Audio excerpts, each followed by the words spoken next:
আমাদের ছোটবেলা থেকে একটা শিক্ষা দেওয়া হয়, কাঁদবি না, শক্ত থাকবি, দুর্বল হবি না, সব সহ্য করতে শিখতে হবে তোকে।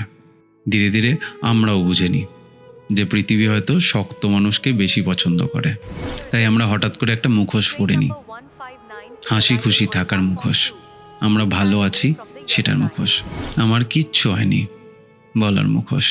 আর আমরা সেই মুখোশটা এতদিন পরে থাকি যে একসময় সেই মুখোশটার ভেতরে সত্যি আমিটা কে সামনে আনতেও ভয় পাই। কারণ সত্যিটা তো খুবই সাধারণ, সব মানুষই কোনো না কোনোভাবে ক্লান্ত, তাদেরও ভয় লাগে, তাদেরও কষ্ট হয়, তাদেরও দুঃখ হয়, তাদেরও কারোর কাঁধে মাথা রেখে বলতে ইচ্ছা করে আমি আর আজকে পারছি না রে। কিন্তু তারা বলে না, কেন জানো?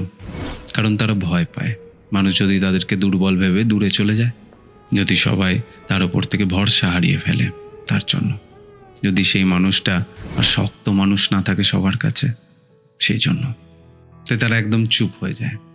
আর নীরবতারও একটা ভয়ঙ্কর অভ্যেস আছে, বাইরে থেকে মানুষ ভাবে সব ঠিক আছে, কিন্তু ভেতর থেকে সে সব কিছু ভেঙে দেয়।